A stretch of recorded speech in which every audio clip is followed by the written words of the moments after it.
Hello and welcome back to Crafted by Corie. If you're new, I'm Corie. Welcome to my channel. And if you're returning, thank you as always. You all are the best. We have some new Christmas projects, so let's go ahead and get right on into the crafting. DIY number one. All right, I have a whole bunch of scraps of paint sticks, and then this is a wall decal or a set of wall decals that my sweet subscriber Rose sent to me a while back, and I'm just showing you what it's supposed to look like if you put it on the wall. It kind of forms a Christmas tree shape with all these words. And I'm looking for pieces of wood that'll work with these shapes. So this is a little plank that came in a pack of, I think it was 6 from the Dollar Tree. I just pulled one of them out and I am cutting it down to be double wide so that it's about the same width as the paint sticks I'm going to be working with. And this is going to be a little bit wider at the top for my star shape that you can see there at the top left corner of the screen. I'm using some tape. I had used some wood glue to combine those two pieces, and I just taped it so that it wouldn't slide, and then I put something heavy on it to let it dry. So now I'm taking all of my scraps from my paint sticks. These are all the larger paint sticks. So the ones that are probably, gosh, I would say 1.5 to 2 inches wide. And then I think they're maybe 18 inches long. So the big ones that you can find at your home improvement store. And I was trimming off the angled edges as well as the handle parts. And you can see they're all different lengths. And then I didn't have any that were quite large enough for some of what I needed to do. So I was going to have to trim those off, but I decided I was going to cut out all of the little pieces of my wall decal first so that I could lay it out and figure out exactly how long I needed each of my sections of paint stick to be. I am not one to do a whole lot of measuring. If you guys have followed me for any amount of time, you know I'm really bad about giving you dimensions because I do everything by sight. Not everything, but most things. And if you have seen me measure, you've probably understood why I do things by sight, because I am really good at messing up the measurements. So at any rate, I am just, right now I'm looking at the different pieces that I have that are already cut, and I'm trying to line them up with the words that they'll fit with. So this is really, there's no science to this, you guys. I'm literally doing it by sight and just using my scraps first. And then once I get through all of my scraps, I will go ahead and trim up some new pieces, or I'll cut down some scraps to make them fit a little bit better. So you can just see how I'm doing all of this here. Once I had everything trimmed up, I did use some sandpaper, just clean up the ends, make sure everything was nice and smooth. And then I gave everything a good coat of Adirondack white chalk paint. So you can see them all kind of lined up there on their sides drying. And once that was all set, I went ahead and started lining them up in size order so that I can get ready to put my decals on here. So I'm getting them all lined up. I think it was 10 rows in the end, if I'm not mistaken, including the star. It was either 9 or 10, but yeah, I'm counting real quick. It was 10 with the star included. So once I had them all lined up in size order, I went ahead and placed out my little words again, make sure everything looks as it should. And once I did that, I can go ahead and start removing the backing and applying them to my little slats. So I'm going to start at the bottom and work my way up. It doesn't matter how you want to do it, but I'm just making sure I've got everything lined up, and then I'll smooth it down. I started trying to use my little burnishing tool, but then ultimately I found, just because my surfaces weren't super smooth, it was just easier with my fingertips because I had some brush strokes and stuff like that. So I just used my fingers and just worked my way up with each little segment, and just made sure everything was nice and smoothed down. My goodness, tongue-tied tonight. I grabbed out another full-length paint stick then. I was just making sure I had an idea of how much the bottom part of that paint stick would stick out from underneath. This is going to be my trunk for my tree, right? And I decided I liked the shape of the handle, so that's the part that I'm going to use as the trunk. And I only put enough wax. This is my antique Waverly wax. I only put enough of it to be visible from the front. And then I did coat the rest of just one side, which is going to be the back side, with the wax. I didn't coat the whole thing because I want the glue that I'm going to be using to be able to adhere directly to the paint stick, as opposed to having the wax to have to deal with. So now I'm just flipping everything over. I did have some wax I noticed on my surface, so just getting that cleaned up so I don't end up getting wax on the parts that I don't want it on. So I'm just flipping them all over in order. And I am going to go ahead and adhere them here. So now you can see where I left the natural wood color, because I am going to be using my wood glue. And I wanted to have that pure wood surface to adhere the pieces to. Hopefully that makes sense. So then I used a teeny little bit of hot glue on either side of my wood glue band, and I'm adhering my little star to start, trying to make sure that it's super straight, because as I come down, I'm using that as my starting point, obviously. And as I come down and I line things up underneath, I want to make sure that they don't look crooked, because the closer we get to the bottom, and the longer the slats, the more obvious it's going to be if something isn't straight. So I did about halfway through just check it, but you can see how I'm just adding a little bit of hot glue each time, just for that immediate bond, so that it gives the wood glue enough time to cure without me having to pause what I'm doing and hold on to it, or you know what I mean. So then I did need a little bit of extra glue there at the bottom. I got that attached. I am loving this project, you guys.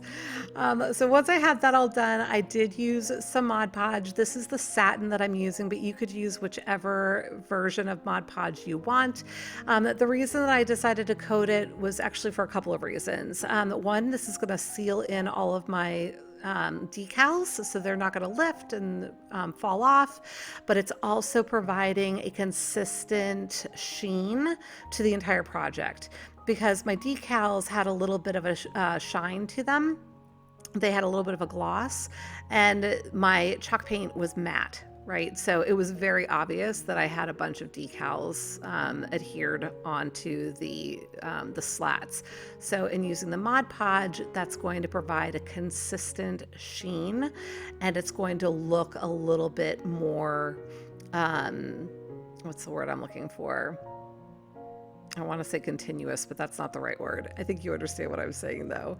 But I love this. I hope you love it too, but let me know what you think. And I'm going to show you on display right here.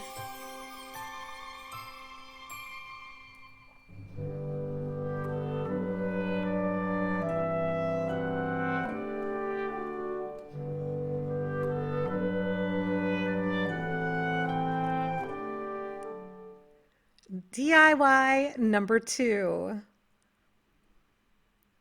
All right, I have some Dollar Tree canvases, 3 of them to be exact, and some more decals. This was also from my subscriber Rose, so thank you, Rose. And I'm going to go ahead and prep my frames. Now, the window, the clings here, the decals here, these are actually window clings, so they're static as opposed to sticky. So we'll make it work though. But I'm going to go ahead and prep my frames. I'm cutting off the canvases because I'm going to be reversing them. I'm using a screwdriver to lift off all these little staples. It does take a little bit of effort. If you decide to leave the staples, you certainly can. They're going to be hidden. I just prefer to take them up because I'm going to be adhering my canvases again with new staples. I've seen other people use hot glue, so I don't know. I haven't found hot glue to work super great with wood from a long-term standpoint, but you know, if that's something that works for you, you know, you can do whatever is going to be easiest for you. I just like to remove the staples so that they're not in the way. I don't end up hitting them with my staple gun. You certainly could just leave them and just be conscious of where they are so that the new staples don't get mangled in the process. But however you choose to do that is perfectly fine. So now I've got my antique wax out again. I'm going to give the frames all a good coat of the wax, making sure that I'm getting all of the interiors and the sides, obviously. I am not coating the backs because, again, those are going to be hidden. So now while that's drying, I'm going to take my canvases and I'm just trimming off from the folded edge out. Hopefully I'm making sense. But you can go ahead and trace your frames if you want to have a more visible line. Depending on your lighting, the folds on these are easier or harder to see. My eyes are getting a little bit older, so I was having to just be careful that I was following the folded edge, but whatever is going to make things easiest for you is perfectly fine.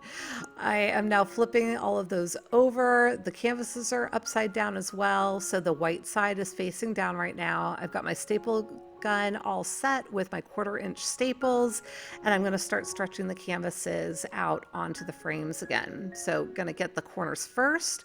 I'm going to pull that down and stretch it. I probably should have done the opposite corner first, but I don't know, maybe not. It worked out just fine the way that I was doing it. So just pulling it taut and just stretching the canvas as much as I can, and then just interspersing the staples so that it was nice and secure. And I did this on all 3 of the canvases, just making sure that I was pulling them as taut as possible before I set down the staples. So once I had those all done, I was ready for my little window clings. This is such a versatile project, you guys. Now, I thought at first I was going to be able to use that big decal. I was really excited because I think it's so cute, and it was just a little bit too wide, like by an inch. And I decided that I wasn't going to use it. I'll save it for another project. And then I just used the smaller little truck. So, you know, plan B, and it worked out just as cute. So I was very, very pleased with the outcome. Now, because these are not sticky, they are the static cling kind, it is giving me an opportunity to kind of place things around and not have to commit. If you guys have followed me for any length of time, you know I don't like to commit until I see everything the way that I want it. So this actually worked out quite well for me because I didn't have to worry about where I was placing things or if they were going to get stuck before I was ready for them to be stuck. So I went ahead and continued to place things around. I pulled out all of those little snowflakes that are on the sheet there and placed those around until I had everything the way that I wanted it. And you know, this is where you can get creative and use as little or as much as you want. And I just think that these are so sweet. So once I had it the way that I wanted it, I went ahead and grabbed out my Mod Podge again, and I'm gonna pull up everything here. I was debating at first whether I was going to try and do a piece at a time, but eventually I decided I was just going to give the whole surface 1 coat of Mod Podge. And once that was coated with a nice even coat, I went ahead and adhered all of my little clings, put them right back where I had them. And then I'm going to go over it again with another coat of Mod Podge, which is going to seal it all in, keep it from lifting, keep it from moving, and also just making sure that everything, again, has a consistent sheen for the whole, it's not a painting, quite obviously, but for the entire piece. Everything is going to have a consistent look, and I'm not going to have shine and then flat areas. And that's what I did for all 3 pieces. And I think this is a great little set, but let me know what you think of these.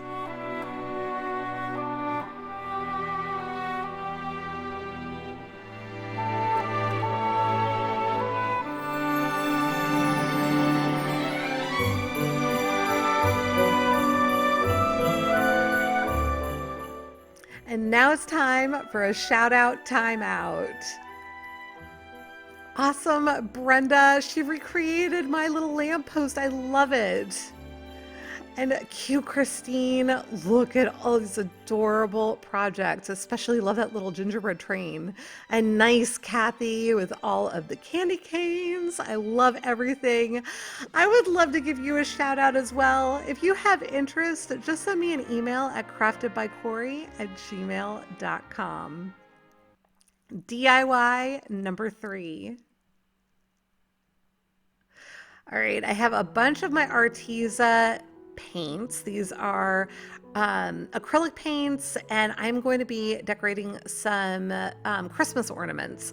I saw someone recently in a Facebook group that I am part of, because I recently decided I wanted to start trying to do paint pouring, and he paint poured on ornaments, and I thought that would be so fun. So now, you guys, I'm adding a little bit of hot glue to the base of my ornaments just inside, and I'm sticking it down on the parchment paper.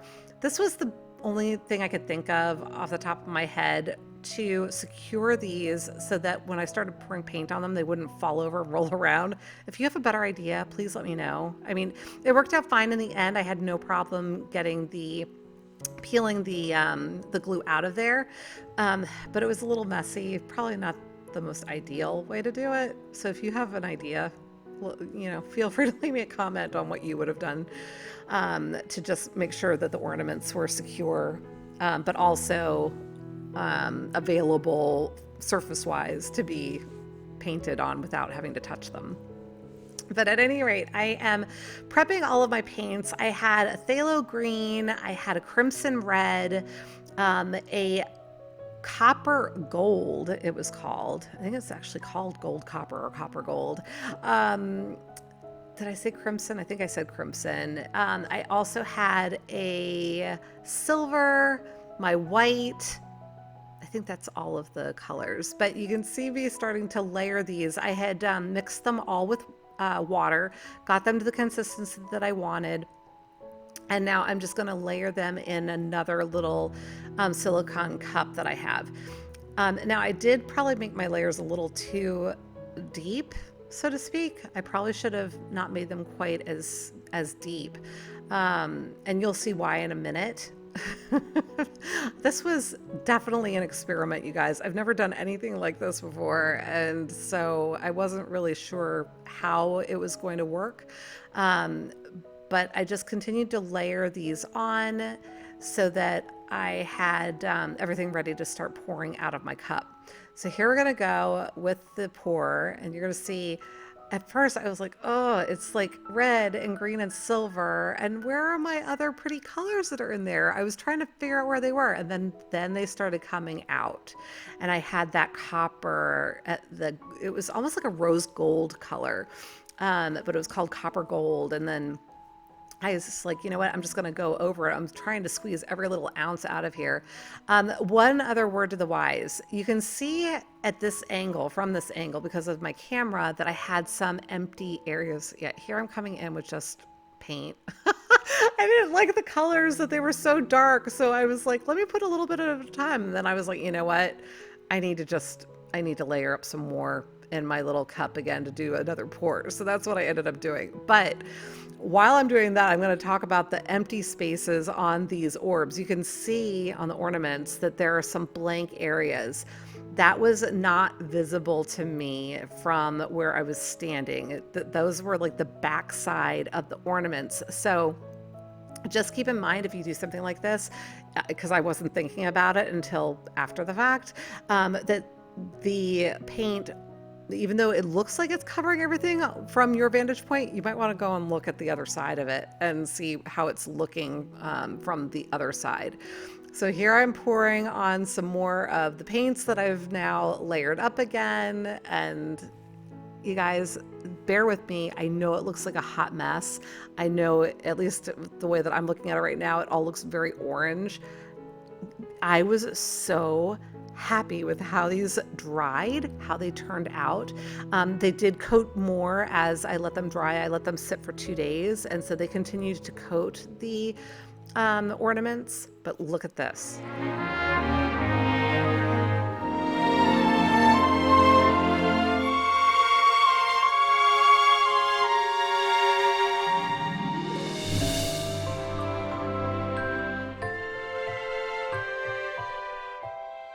Okay, everybody, that's it for today. I hope you enjoyed the project. If you did, remember to give me a big thumbs up, leave me a comment, say hello, let me know which one you liked the most. And until the next time, be well, be kind, and make it a great day. Thank you so much for watching. Take good care. Bye.